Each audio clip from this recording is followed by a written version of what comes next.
తెలుగుదేశం పార్టీకి ఓటు వేశామని చెప్పడమే వారు చేసిన నేరమా? బర్మా కాలనీ దాడి కేసులో బాధితుల విషయమై మాజీ ఎమ్మెల్యే విష్ణుకుమార్ రాజు. నాకు ఊహ తెలిసినప్పటి నుంచి నేను రాజకీయంలో 10 సంవత్సరాల నుంచి ఉన్నాను. అప్పటి నుంచి కూడా ఇది ఒక వింతైన విచిత్రమైన పరిస్థితి. ఎవరైతే బాధితులు వచ్చారో బాధితులు గోడు విన్నాక వారికి అన్యాయం జరిగిందేమో అనే ఉద్దేశంతో పోలీస్ యంత్రాంగం వారు తగిన చర్యలు తీసుకోవాలి అని చెప్పి మేము ప్రెస్ మీట్ పెడితే ఆ బాధితులతో పాటు వారు కూడా ఉన్నారు. అప్పుడు ప్రెస్ మీట్ పెడితే మాకు 41 ఇయర్ నోటీస్ ఇచ్చి రకరకాల సెక్షన్లు పెట్టి మా పైన ఈ విధంగా అరెస్ట్ చేసి మళ్ళీ ఇప్పుడు బెయిల్ పైన స్టేషన్ బెయిల్ మీద బయటికి రావడం జరిగింది. అంటే వాక్ స్వాతంత్ర్యం ఉందా లేదా, లేకపోతే చట్టాలని మార్చవలసిన అవసరం ఉందా లేదా అనేది ఒకసారి మళ్ళీ రివ్యూ చేసుకోవాల్సిన పరిస్థితి తీసుకుని వచ్చారు. సరే, ప్రెస్ వాళ్ళు కూడా రాశారు, వాళ్ళకి పైన కూడా ఈ నోటీసులు ఇచ్చినట్టుగా తెలిసింది. అంటే రాజద్రోహం తప్ప మిగిలినవన్నీ చేసినట్టుగా నాకైతే ఈ సెక్షన్లో నాకు అంత లీగల్ నాలెడ్జ్ లేదు. మా వాళ్ళు చెప్పిన దాని ప్రకారం మాకేమన్నా రాజకీయ లబ్ధి ఉందా దీంట్లో? ఎలక్షన్స్ అయిపోయాక వాళ్ళకి న్యాయం చేయాలి అని చెప్పి మేము వాళ్ళని పోలీసు వారికి విన్నపం చేద్దామనే ఉద్దేశంతో ప్రెస్ మీట్ పెడితే మా పైన కేసులు పెడితే రేపొద్దుట అసలు ఎవరైనా ప్రెస్ మీట్లు పెడతారా? పోనీ ఎవరైనా కంప్లైంట్ ఇచ్చారా? కంప్లైంట్ కాదు, సుమోటో కేసు. మరి సుమోటో కేసు పెట్టినప్పుడు నా పైన నేను ఏమి తప్పు చేశానని సుమోటో కేసు ప్రెస్ మీట్ పెట్టడమే తప్ప? అంటే అన్యాయానికి గురి అయ్యి రక్తాలు కారుతూ ఉరికి కట్లతోటి తీవ్రమైన గాయాలతోటి వాళ్ళ ఇళ్లకి కూడా వెళ్లకుండా 4 కుటుంబ సభ్యులు మా దగ్గరికి వచ్చినప్పుడు నేను ఆదరించవలసిన అవసరం ఉందా లేదా? మేము స్పందించవలసిన బాధ్యత ప్రజాప్రతినిధిగా ఉందా లేదా? నేను ఈ కంటెస్టింగ్ క్యాండిడేట్గా ఉన్నాను, భారతీయ జనతా పార్టీ రాష్ట్ర ఉపాధ్యక్షుడిగా ఉన్నాను, అట్లాగే ఇదివరకు భారతీయ జనతా పార్టీ ఫ్లోర్ లీడర్గా పనిచేశాను. మాకు ఏ విధమైన దీంట్లో లబ్ధి గురించి మేమేమి చూడము, లేకపోతే ఎక్కడ ప్రశాంతతకి భంగం కలిగించాలనే ఉద్దేశంతో కూడా ఎప్పుడూ మా చరిత్రలో లేదు. ఎప్పుడు కూడా చట్టాన్ని గౌరవిస్తూ చట్టాన్ని ఏ విధంగా కూడా అతిక్రమణ చేయకుండా ఉండే నిబద్ధతతో కలిగిన వ్యక్తులం మేము. మరి సుమోటో కేసు పెట్టేసి నా పైన నోటీస్ ఇవ్వడం ఎంతవరకు సమంజసం? సరే, పోలీసు వారు చేశారు.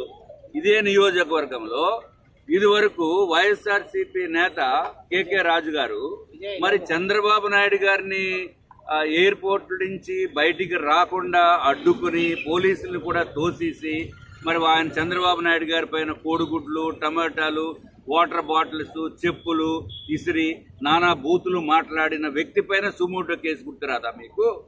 అట్లాగే పవన్ కళ్యాణ్ గారు జనవాణి కార్యక్రమాన్ని పెట్టినప్పుడు ఇక్కడ విశాఖపట్నంలో ఆయన నోవాటెల్ నుంచి ఇక్కడికి ఏదైతే కళ్యాణ మండపం ఉందో పోర్టు కళ్యావాణికి అక్కడికి రాకుండా అడ్డుకున్న వ్యక్తి ఎవరు? అప్పుడు మీరు సుమోటో కేసులు పెట్టరా పోలీసు వారు? అంటే మనుషులకి ఒక రకమైన ట్రీట్మెంట్ రకరకాలుగా ఉంది. ఇది అసలు వాక్ స్వాతంత్రం లేనటువంటి విధంగా విశాఖపట్నంలో కొత్త విధానానికి తెరతీశారు. వాక్ స్వాతంత్రం లేదు అని చెప్పడానికి ఇది ఒక నిదర్శనము. రేపొద్దుట ఎవరైనా బాధితుల గురించి ప్రెస్ మీట్లు పెట్టే పరిస్థితి ఉందా? ఎవరైనా పత్రికా విలేకరులు రాసే పరిస్థితి ఉందా? రేపొద్దుట మీరు రాసిన మీ పైన కూడా కేసులు పెడతారు, మిమ్మల్ని కూడా అరెస్ట్ చేసే పరిస్థితి వస్తుంది. అరే, ఇది కరెక్ట్ కాదు. ఇది డెఫినెట్గా ఇది చర్చ లేపవలసిన అవసరం ఉంది. ఎవరైతే ఈ విధంగా ఏ విధంగా చర్యలు తీసుకున్నారనేది నాకే ఆశ్చర్యంగా ఉంది. నాకైతే నేను తెలుసుండి ఏ తప్పు చేయలేదు. లీగల్గా కానీ లేకపోతే మోరల్గా కానీ నేను ఎవరిని కించపరుద్దామనే ఉద్దేశంతో కానీ ఎక్కడ విద్వేషాలు రేగాలనే ఉద్దేశంతో కానీ నేను ఏ ప్రెస్ మీట్లు పెట్టలేదు. నేను ఎవరైతే బాధితులు ఉన్నారో వాళ్ళు ఇప్పటికీ కూడా వాళ్ళ ఇళ్ళకి పోలా. ఇప్పటికీ కూడా పోలీసు వ్యవస్థ వాళ్ళ ఇంట్లో ఉన్న రక్తపు మరకల్ని కూడా ఫోటోలు తీయలేదు. ఇప్పుడు వారు కలెక్టర్ గారు ఆఫీస్కి వెళ్ళటం జరిగింది. అక్కడి నుంచి పోలీస్ వ్యవస్థను అడిగితే మీరు వూండ్ సర్టిఫికేట్ తీసుకురావాలి కేజీహెచ్ నుంచి అంటారు. కేజీహెచ్కి వెళ్తే వీళ్ళు పట్టించుకునే దిక్కే ఎవరు? సో అత్యంత దారుణంగా ఉంది వ్యవస్థ అని చెప్పడానికి ఏమాత్రం సందేహం లేదు. దాంట్లో నిజాయితీ ఉంది, వారు చెప్పింది కరెక్ట్ అని అనుకున్నప్పుడు కరెక్టా కాదా అనేది పోలీస్ యంత్రాంగం వెరిఫై చేయాలి. ఒకవేళ పొలిటికల్ మోటివ్స్ కాకుండా వ్యక్తిగతమైన కక్షలతోటి కూడా ఆ విధంగా చేస్తే 9 మంది ఇన్వాల్వ్, 6 10 మంది అని చెప్తున్నారు అన్నప్పుడు మరి 4 రక్తాలు వచ్చేసినట్టు బాధేస్తే ఒకళ్ళని ఒకళ్ళని అరెస్ట్ చేయడం ఏంటి? మిగిలిన వాళ్ళని ఎందుకు అరెస్ట్ చేయలేదు? అంటే మిగిలిన వాళ్ళపైన కేసు పెట్టవలసిన అవసరం లేదా? అంటే నలుగురు బాధితులు ఉంటే ఒక్కళ్ళని విచారణ చేసి అది కూడా కేజీహెచ్లో తెల్లవారుజాము 4:30 గంటలకి వాళ్ళు ఇచ్చిన స్టేట్మెంట్ ప్రకారం ఎఫ్ఐఆర్ పెట్టి మరి మిగిలిన వాళ్ళని ఎందుకు ఎంక్వైరీ చేయలేదు? వాళ్ళు కూడా ఎంక్వైరీ చేయాలి కదా. వాళ్ళకి పూర్తి న్యాయం చేయాలి. వాళ్ళేమి మా కార్యకర్తలు కాదు, మీరు గుర్తుంచుకోండి. వాళ్ళు చేసిన పొరపాటు ఏంటంటే మేము తెలుగుదేశం పార్టీకి ఓటు వేసామని చెప్పి వాళ్ళు బయటికి వచ్చి చెప్పిన వల్లనే వాళ్ళకి ఈరోజు ఈ విధమైన ఇబ్బందులు పడుతున్నారని చెప్పి తెలియజేసుకుంటున్నారు. తమకు రాష్ట్రంలోనే కాదు దేశం నుంచి కూడా వెళ్లిపోవాల్సిన అవసరం లేదన్నారు. ఆఫ్రికన్ దేశాల్లో తాము వ్యాపారాలు చేసుకుంటున్నామని, అక్కడికి వెళ్లి వస్తూ ఉంటామని, దీనిని పట్టుకుని కొందరు పనిలేని టీడీపీ నాయకులు తీవ్ర స్థాయిలో విమర్శలు గుప్పిస్తున్నారని అన్నారు. రాష్ట్రంలో ఎన్నికలు జరిగిపోయినాయి. 4వ తేదీ ఫలితాలు వెలువడుతూ ఉన్నాయి. ఈ తరుణంలో లేనిపోని అబద్ధాలు, కుట్రలు, కుతంత్రాలు అన్నీ కూడా తెలుగుదేశం పార్టీ చేస్తూ ఉంది. మొన్నటి రోజేమో ఆయన ట్విట్టర్లో ఆయన సొంత ఖాతాలో పెట్టాడు లోకేష్ బాబు. ఈ తిక్క లోకేష్ పెద్దిరెడ్డి వెహికల్స్లో ఇతర దేశాలకు తరలిస్తారు, వీటిలో వేల కొద్ది డబ్బు వజ్రాలు తరలిస్తున్నారు. ఈ ట్విట్టర్లో ఆయన పెట్టినది ఆయన సొంత ఖాతాలో పెట్టాడు. మరి నిజంగా ట్విట్టర్లో ఆయన చెప్పే ముందు వాస్తవాలు గమనించాలా లేదా? ఎందుకు నిన్ను ప్రజలందరూ కూడా లోకేష్ పప్పు అని ఎందుకు పిలుస్తూ ఉన్నారంటే దీన్ని చూస్తేనే అర్థమవుతుంది. ఏదైనా కస్టమ్స్ ఉంటుంది, బండ్లు లోడ్ అయ్యేటప్పుడు కానీ అక్కడ ఆఫ్రికాలో పోర్ట్ వచ్చి దారుసలాంలో అక్కడ చెక్ చేస్తారు, ఇక్కడ చెక్ చేస్తారు. వీటిలో డబ్బులు పెట్టే అంత మూర్ఖులు లోకేష్ లాంటి వాళ్ళు తప్పితే ఇంకెవరైనా ఉంటారని అడుగుతున్నా. మీకేమో చార్టర్డ్ ఫ్లైట్లలో మీరు సూట్ కేసులన్నీ కూడా సింగపూర్కి పంపిస్తారు, దుబాయ్కి పంపిస్తారు. మీకు అది అలవాటు. అంచేత మా మీద కూడా అక్యూజ్ చేస్తూ ఇలాంటి మాటలు మాట్లాడడం అనేది చాలా బుద్ధి తక్కువ మాటలు ఇవి. నీ పప్పుకు అని ఎందుకు పేరు పెట్టారంటే ఇదే నువ్వు తిక్క లోకేష్ కాబట్టి పప్పు అని పేరు పెట్టారు. మరి ఇంకా బుద్ధిహీనుడు ఈ దేవినేని ఉమామహేశ్వరం.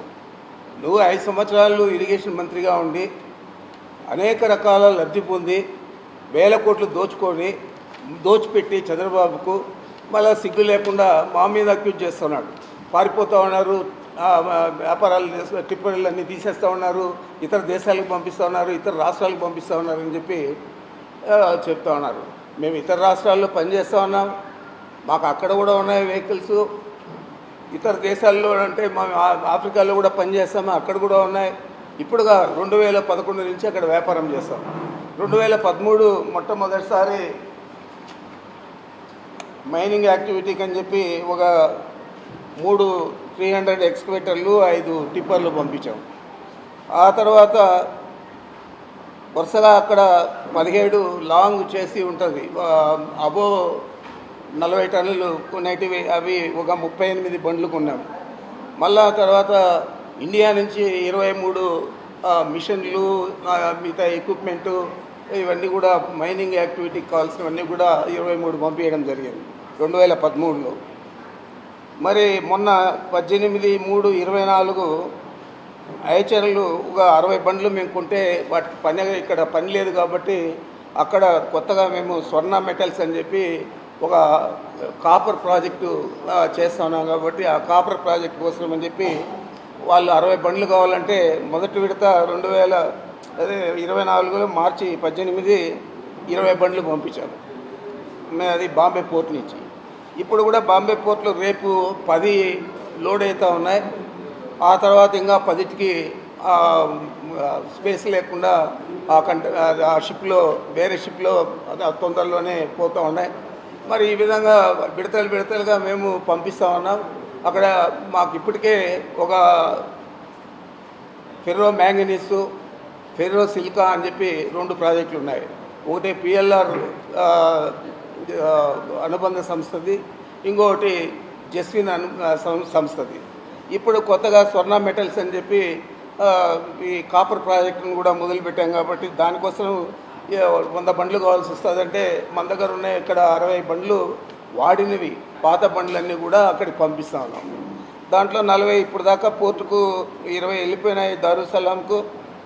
రేపు 10 పోతా ఉన్నాయి. ఎల్లుండి అంటే 1 వీక్లో ఇంకా 10 పోతాయి. మళ్ళీ ఇవి వెళ్ళిపోయిన తర్వాత మళ్ళీ 20 బండ్లు వచ్చే నెల 9వ తేదీన ఉదయం 9 గంటలకు సీఎంగా మరోసారి జగన్మోహన్ రెడ్డి విశాఖలోని ప్రమాణ స్వీకారం చేస్తారని వైవి సుబ్బారెడ్డి అన్నారు. ఈ నెల 13న జరిగిన పోలింగ్ లో పెద్ద ఎత్తున మహిళలు, వృద్ధులు, గిరిజనులు వైసీపీకి ఓటు వేశారు అని అనుకున్నారు. మైనారిటీసు, ఎస్సీసు, బీసీసు, మరీ ముఖ్యంగా దళితులు, గిరిజనులు, మహిళలు అయితే అసలు మార్నింగ్ 7 గంటల నుంచి మధ్యాహ్నం 2 గంటల వరకు కూడా అధికారులు సరైన ఏర్పాట్లు చేయకపోయినా ఎండను కూడా భరిస్తూ నిలబడ్డారంటే ఇది వాళ్ళు గౌరవ ముఖ్యమంత్రి జగన్ రెడ్డి గారి పట్ల చూపిస్తున్న ఆదరణ, కృతజ్ఞత. ఆయన్ని మళ్ళా ఒకసారి ఆయన తీసుకొచ్చుకుంటే మనకి ఈ విధంగా ఏవైతే పథకాల వల్ల లబ్ధి చేకూరుతుందో అవన్నీ కూడా రాబోయే రోజుల్లో వస్తాయనే నమ్మకం అదే నిదర్శనం. మేము ఎప్పటి నుంచో భావించినట్టుగానే గత 5 సంవత్సరాల్లో మా గౌరవ ముఖ్యమంత్రి జగన్మోహన్ రెడ్డి గారి పాలనలో సంక్షేమ కార్యక్రమాల వల్ల డైరెక్ట్గా కుటుంబాలలో మేలు జరిగిన దానికి మరీ ముఖ్యంగా మహిళలు, వృద్ధులు చూపించిన కృతజ్ఞతకు నిదర్శనమే మొన్న 13వ తారీఖు జరిగిన పోలింగ్ సరళి గమనిస్తే అర్ధరాత్రి 11:30-12 వరకు కూడా మార్నింగ్ 7:30 నుంచి మహిళలు, మరీ ముఖ్యంగా వృద్ధులు, వికలాంగులు వచ్చి ఓట్లేసిన తీరు చూస్తేనే ఆ రోజే తెలిసిపోయింది రాష్ట్ర ప్రజలందరూ కూడా ఏ విధంగా గౌరవ ముఖ్యమంత్రి జగన్మోహన్ రెడ్డి గారి పట్ల, వైఎస్ఆర్ కాంగ్రెస్ పార్టీ పట్ల ప్రజలు ఆదరణ చూపబోతున్నారు. దానికి నిదర్శనం రేపు తప్పకుండా 4వ తారీఖు జరగబోయే ఓట్ల లెక్కింపులో వైఎస్ఆర్ కాంగ్రెస్ పార్టీ అభ్యర్థులు వన్ సైడ్ అత్యధిక శాతం 175 మందికి అత్యధిక శాతం 150 పైనే వస్తాయని మా గౌరవ ముఖ్యమంత్రి గారు చెప్తున్నారు. తప్పకుండా అక్షరాల నిజమవుతుంది. ప్రజలు ఆశిస్తున్నారు. తర్వాత కార్యక్రమం పెద్దలు చెప్పినట్టు తప్పకుండా వైఎస్ఆర్ కాంగ్రెస్ పార్టీ అధికారంలోకి వస్తుంది. మా గౌరవ ముఖ్యమంత్రి జగన్మోహన్ రెడ్డి గారు ఇచ్చిన మాట ప్రకారం విశాఖలోని 9వ తారీఖు మార్నింగ్ 9:30 ప్రమాణ స్వీకార కార్యక్రమం కూడా విశాఖలోని జరుగుతుంది. దానికి పెద్ద ఏర్పాట్లు చేసే కార్యక్రమాలు కూడా మా పార్టీ నాయకులతో చర్చించే కార్యక్రమం కూడా. పల్నాడు జిల్లాలో ఓటింగ్ టీడీపీ కనుసన్నల్లో జరిగిందని వైసీపీ చేస్తున్న ఆరోపణలు వాస్తవం లేదని నర్సరావుపేట టీడీపీ ఎంపీ అభ్యర్థి లావు శ్రీకృష్ణదేవరాయలు చెప్పారు. తను పోలింగ్ రోజున ఎలాంటి హింసను ప్రేరేపించలేదని స్పష్టం చేశారు. చేస్తూ ఉన్నారు. దీన్ని సిట్టువారిని కోరుతా ఉన్నాం. మా వైపు నుంచి క్షుణ్ణంగా పరిశీలించండి. మా కాల్ డేటా తీసి పరిశీలించండి. వాళ్ళ కాల్ డేటా మరి అధికారి కాబట్టి అది మీ చేతిలో ఉంటుంది. మా వైపు నుంచి మా కాల్ డేటా, మా చుట్టుపక్కల ఉన్న వారి కాల్ డేటా ఏదైతే ఉందో వాటిని తప్పకుండా తీసి పరిశీలించాలని చెప్పి కోరుతా ఉన్నాం. ఏదైతే ఎస్పీ బిందు మాధవ్ గారి ఫ్యామిలీ పైన ఏ విధంగా ఏదో నిరాధారమైన ఆరోపణలు చేస్తూ ఉన్నారో, ఏదో మాకు వారికి సంబంధం ఉన్నది, ఇది పూర్తి అవాస్తవం. వారి ఫ్యామిలీ మా ఫ్యామిలీ ఎప్పుడు కూడా కలిసింది లేదు, మాట్లాడింది లేదు, ఎప్పుడు కూడా ఫోన్లో కూడా మాట్లాడింది లేదు. అసలు ఆ మనిషి అనే వారి ఫ్యామిలీ వైపు నుంచి పరిచయం ఉంది కూడా లేదు. అటువంటిది ఆధారం ఏమి లేకుండా ఈ విధమైన ఆరోపణలు చేస్తూ దీన్ని జనంలోకి తీసుకువెళ్ళడానికి ప్రయత్నించడం అనేది చాలా బాధాకరమైన విషయం. దయచేసి కొద్దో గొప్ప ఏమన్నా నిజంగా ఉంటే మాట్లాడితే కరెక్టే, కానీ ఏమీ లేకుండా ఇలా మాట్లాడటం అనేది, మాట్లాడిన దాన్ని సాక్షి పేపరు, సాక్షి టీవీ ఛానళ్ళు విపరీతంగా పబ్లిష్ చేయటం అనేది ఇది తప్పు. దీని గురించి దయచేసి సిట్టువారిని కోరుతా ఉన్నా. నేను మామూలుగా అయితే ఏదో దీని గురించి తప్పించుకొని చేయొచ్చు, అలా కాకుండా నేనే సిట్టువారిని లెటర్ రాస్తా ఉన్నా. అయ్యా, మా ఫ్యామిలీ వైపు నుంచి కానీ వాళ్ళ ఫ్యామిలీ వైపు నుంచి కానీ ఏమైనా పరిచయం ఉంటే దయచేసి ఇప్పుడు కాదు, ఈ నెల రోజుల నుంచి కాదు, గడిచిన 4-5 సంవత్సరాల నుంచి ఏమైనా పరిచయం ఉన్నా, ఇప్పుడు కలిసినా, ఇప్పుడు ఫోన్లో మాట్లాడినా దయచేసి అది బయట పెట్టాలని చెప్పి కోరుతా ఉన్నాను. ఇంతకంటే ఓపెన్గా ఎవరు కూడా ఛాలెంజ్ చేయలేరు, అంత ఓపెన్గా నేను ఛాలెంజ్ చేస్తూ ఉన్నాను. రెండోది చెప్తా ఉంది ఏమిటంటే, ఏదో మాకు ఆ రోజు ఎలక్షన్ రోజు పోలీసుల వైపు నుంచి ఇదిగోండి టీడీపీ చెప్పినట్లు ఆడిందని చెప్పి ఏదో కథనం, పల్నాడులో హింసకు పోలీసులే కారణం అని, అట్టడుగున టీడీపీకి సహకారం అని చెప్పి ఒకరోజు ఇలా వివిధ ఆర్టికల్స్ని పబ్లిష్ చేయడం జరిగింది. అయ్యా మేము ఎలక్షన్స్కి 15-20 రోజుల ముందే దానికి సంబంధించిన ఆఫీసర్స్ అందరికీ కూడా ఎస్పీ గారు, ఐజీ గారు అందరినీ కూడా కలిసి మా వైపు నుంచి ఒక లెటర్ ఇవ్వడం జరిగింది. ఇదిగోండి, మేము ఐడెంటిఫై చేసిన ఈ 140 నుంచి 150 సెన్సిటివ్ బూత్స్, ఇది ఓపెన్ లెటర్, ఇదేమి దాచేది కాదు, మీరు చెక్ చేసుకోవచ్చు. ఇది నేను పబ్లిక్గా మీడియాకు కూడా ఇస్తున్నాను, యూ క్రాస్ చెక్ ఇట్. 140 నుంచి 150 బూత్స్ ఉన్నాయి, మొత్తం సెన్సిటివ్ బూత్స్ మా పార్లమెంట్లో. దీనికి సంబంధించి మీరు కొద్దిగా బందోబస్తు అనేది జాగ్రత్తగా చేయాలి అని చెప్పడం జరిగింది. చెప్పినప్పుడు ఇంకో విషయం కూడా చెప్పాం, మేము ఇవ్వటమే కాదు అటువైపు పార్టీ వాళ్ళు కూడా ఇస్తారు. ఒక 140, 150 ఈ 300 బూత్స్ని మీరు సరిగ్గా మ్యాన్ చేస్తే చాలు, ఇక్కడ ఎటువంటి ఇబ్బందికరమైన సంఘటనలు జరగవు, ఎటువంటి వైలెన్స్ జరగదని చెప్పి మేము ఇవ్వటం జరిగింది. ఆ 140, 150 బూతులకు సంబంధించి ఏ విధంగా బందోబస్తు పెట్టారు, ఏదో ఎటువైపు నుంచి చెప్తా ఉంది ఏంటంటే మాకు సంబంధించిన మాకు ఫేవరబుల్గా ఉన్న బూత్స్లో ఏమైనా తక్కువ పెట్టారు, వాళ్ళకి ఫేవరబుల్గా ఉన్న బూత్స్లో ఏమైనా విపరీతంగా పెట్టారని చెప్పి మరొక ఆధారం లేని ఆరోపణలు చేస్తూ ఉన్నాను. దానికి సంబంధించి కూడా ఏదైతే మేము మా బూత్ ఏజెంట్స్ అడగడం జరిగింది, అయ్యా మీరు బూత్లో కూర్చున్నారు, ఈ బూత్లో కూర్చున్నప్పుడు మనకి కొద్దిగా ఇబ్బందికరంగా మనకి అన్ఫేవరబుల్గా ఉన్న బూత్స్ లిస్ట్ ఏదైతే మనము ఇక్కడ సెన్సిటివ్ బూత్స్ అని మనం ఐడెంటిఫై చేసామో ఆ బూత్స్లో ఉన్న సెక్యూరిటీని ఒకసారి మీరు లిస్ట్ ఇవ్వండి అని చెప్పి వాళ్ళు అడగడం జరిగింది. ఎంతమంది ఉన్నారు, ఎంతమంది పోలీసులు ఉన్నారు, ఎంతమంది సిఆర్పిఎఫ్ ఉన్నారని చెప్పి మీరు కావాలంటే చెక్ చేసుకోవచ్చు. ఇది కూడా పబ్లిక్గా నేను పెడతా ఉన్నా, అంటే మా బూత్లో ఏజెంట్స్ కాబట్టి ఇచ్చింది ఒక 5-10% కొద్దిగా అటు ఇటు డిస్క్రిపెన్సీ ఉండొచ్చు, కానీ దాదాపుగా ఇది ఏదైతే నిజంగా అక్కడ సెక్యూరిటీని ఏర్పాటు చేశారో దాని డేటాని ఇక్కడ మా వాళ్ళు చూసిన డేటాని ఇక్కడ పెడతా ఉన్నాం. కాబట్టి దీన్ని కూడా ఒకసారి వెరిఫై చేసుకోండి. దీన్ని వెరిఫై చేసుకున్న తర్వాత మీకు తప్పకుండా అర్థమవుతుంది. ఎందుకంటే దీంట్లో కూడా మేము ఇక్కడ పెదకూరపాటు చూసారంటే దాదాపుగా 20 బూత్లు ఇస్తే దీంట్లో దాదాపు 17 బూతులు ఒక కానిస్టేబుల్నే మేము సెన్సిటివ్ బూత్స్ అని ఐడెంటిఫై చేసిన దాంట్లో 20 బూతుల్లో 17 బూతుల్లో ఒక కానిస్టేబుల్ మాత్రమే పెట్టడం జరిగింది. ఇలా ప్రతి నియోజకవర్గాన్ని ఇచ్చాం, నర్సరావుపేట ఇచ్చాము, అలాగే సత్తెనపల్లి ఇచ్చాము, మాచర్లు ఇచ్చాము, అన్ని బూతులు కూడా. ఇది కూడా ఏదో సీక్రెట్గా ఉంచేది కాదు, ఇది కూడా ఓపెన్గానే మేము పెడతా ఉన్నాం. ఇది కూడా దయచేసి మరొకసారి సిట్1 మీడియాపై అక్రమ కేసులు బనాయిస్తున్న సిఎస్ వ్యవహార శైలిని ఈసీ కట్టడి చేయాలని కోరారు. మీడియాపై పెట్టిన అక్రమ కేసులు తక్షణమే వెనక్కి తీసుకోవాలని డిమాండ్ చేశారు. ప్రశ్నిస్తూ ఉన్నారు, ఈ సెక్షన్ ఎందుకు పెట్టలేదు, ఈ సెక్షన్ ఎందుకు పెట్టలేదు, ఈ సెక్షన్ ఎందుకు పెట్టారని. మరి దానికి సమాధానం చెప్పలేని పరిస్థితిలో ఇవాళ మీరున్నారు. ఇవాళ బాధితులు గొంతు వినిపించడం నేరమా అని మీడియా అడుగుతుంది. దీనికి సమాధానం చెప్పమని నేను చీఫ్ సెక్రటరీని, డీజీపీని అడుగుతూ ఉన్నాను. ఇవాళ మీడియా ఘోషిస్తూ ఉంది, మీడియా ప్రశ్నిస్తూ ఉంది. వీటి సమాధానాలు ఉన్నాయా మీ దగ్గర? ఇవన్నీ కూడా ఎలక్షన్ కమిషన్ దృష్టిలో పెడతాం. ఇమ్మీడియట్గా ఎవరైతే బాధ్యులైన కంచెలపాలెం పోలీస్ స్టేషన్ అధికారులు, ఎవరైతే స్టేషన్ హౌస్ ఆఫీసర్లుగా ఉన్నారో, ఎవరైతే డీసీపీ కన్సర్న్లో ఇవన్నీ పనిచేశారో దీని మీద విశాఖపట్నం సిపి కూడా స్పందించాలి, వివరణ ఇవ్వాలి. మీరు పెట్టిన చాలా ప్రెస్ మీట్లు ఇదే మీడియా చూపించింది, ఏ సంఘటన జరిగినా చూపించింది. ఆ రోజు రాని ఎఫ్ఐఆర్లో ఈరోజు ఎందుకు వచ్చాయి? ఇది కంప్లీట్గా ఎన్నికల అనంతరం ఓటేయలేదనే కక్షతో అక్కడ పోటీ చేసిన వైసీపీ అభ్యర్థి డైరెక్షన్లో ఈ గొడవ జరిగింది, ఈ దాడి జరిగింది. దాన్ని వేరే పక్కదో పట్టించాలని ఏదైతే చూపించిన మీడియా మీద కక్షగట్టి ఇవన్నీ చేశారు. దీన్ని తీవ్రంగా ఖండిస్తున్నాం. దీని మీద తప్పు చేసిన పోలీసు అధికారుల మీద చర్యలు తీసుకోవాలని కూడా ఇవాళ ఈసీని కోరుతాం, సిట్ అధికారులను కూడా కోరుతాం. అదేవిధంగా మా ఎంపీ అభ్యర్థిగా పోటీ చేసిన కృష్ణదేవరాయలు చాలా స్పష్టంగా చెప్పాడు, మా కాల్ డేటా చూడండి, మేమే అధికారులతో మాట్లాడాం. నేను స్వయంగా కృష్ణదేవరాయలు ఇందాక మీడియా ముందు చెప్పాడు, మేము ట్రాన్స్పరెంట్గా పనిచేసాం, ఏ పోలీస్ అధికారులతో మేము ఒత్తిడి చేయలేదు, ఎవరితో సంబంధం లేదు, మా కాల్ డేటా కూడా ఇస్తానని చెప్పి ఆయన దమ్ముగా ధైర్యంగా మీడియా ముందు మాట్లాడాడు. ఇవాళ వైసీపీ ఎమ్మెల్యేలు పోటీ చేసిన వాళ్ళు, ఎవరైతే వైసీపీ కంటెస్టెడ్ క్యాండిడేట్స్, మీకు ఆ దమ్ము ధైర్యం ఉందా? మీడియా ముందుకు వచ్చి, ప్రజల ముందుకు వచ్చి మీ కాల్ డేటా బయట పెడతాం, పరిశీలించుకోండి, యాక్షన్ తీసుకోమని చెప్పే దమ్ము ధైర్యం వైసీపీ ఎమ్మెల్యేలకు కానీ, వైసీపీ పోటీ చేసిన ఎంపీ ఎమ్మెల్యే అభ్యర్థులకైనా ఎవరికైనా మీకు ఉందని నేను అడుగుతా ఉన్నా.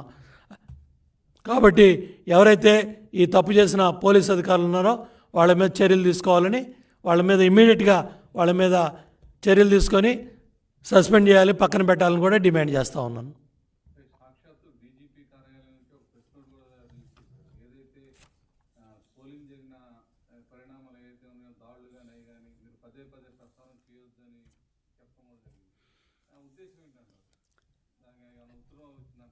అంటే కావాలని ఇవి తాడేపల్లి ప్యాలెస్లో ధనంజయ రెడ్డి, సజ్జల రామకృష్ణారెడ్డి డైరెక్షన్లోనే చీఫ్ సెక్రటరీ జవహర్ రెడ్డికి వెళ్తూ ఉన్నాయి.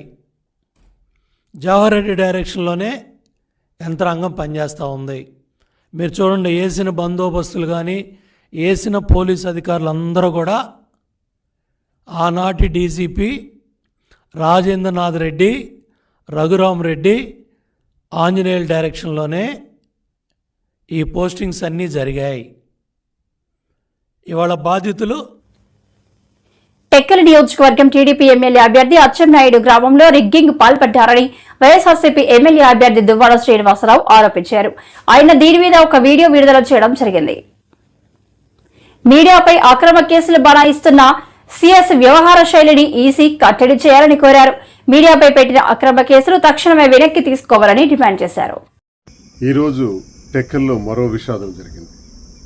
ఎన్నికల అనంతరం టెక్కలి నియోజకవర్గంలో అచ్చెన్నాయుడు నేతృత్వంలో మరో హత్య జరిగింది.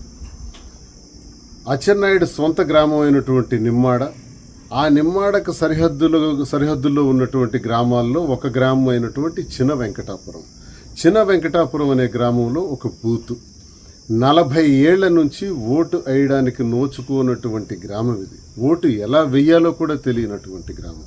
అదే గ్రామంలో ఈసారి ఎన్నికల్లో రిగ్గింగ్ జరగకూడదని చాలా పటిష్టంగా ఏర్పాట్లు చేసే దానిలో భాగంగా ముందుగానే నేను ఎలక్షన్ కమిషనర్ గారికి కంప్లైంట్ చేయటం, ఆ తర్వాత ఆయా బూతుల మీద హైకోర్టును కూడా ఆశ్రయించడం, హైకోర్టు ఆదేశాల మేరకు ఎన్నికలు కూడా జరగటం. హైకోర్టులో మరి మేము ఆ పోలింగ్ బూతుల్లో తప్పకుండా అన్ని ఏర్పాట్లు చేస్తామని ఎన్నికల కమిషన్ వారు ఎఫిడవిట్ వేయటం, ఆ ఎఫిడవిట్లో భాగంగా వెబ్ కాస్టింగ్ కూడా చేస్తామని చెప్పటం. మరి ఇవన్నీ చేస్తున్నటువంటి సందర్భంలో అక్కడ రిగ్గింగ్ జరగలేదు.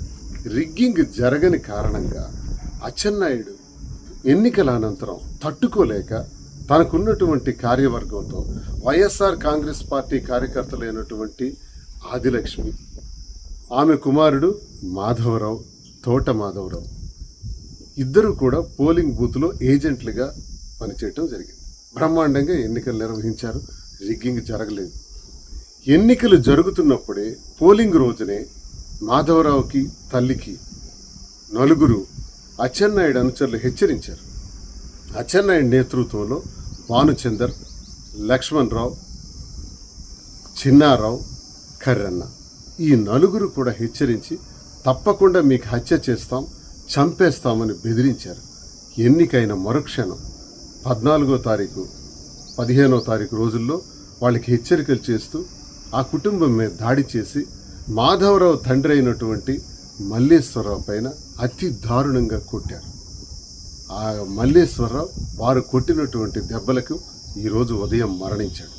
అంటే పోలింగ్ జరిగినటువంటి ప్రాంతాల్లో వాళ్ళకి రిగ్గింగ్ జరగనటువంటి కారణంగా అచ్చెన్నాయుడు పెట్రిగిపోయి వాళ్ళకి చెందినటువంటి వర్గాలతో వైఎస్ఆర్ కాంగ్రెస్ పార్టీకి చెందినటువంటి కార్యకర్త ఏజెంట్గా వెళ్ళినటువంటి కుటుంబం మీద దాడి చేసి చంపడం ఇది నేరం.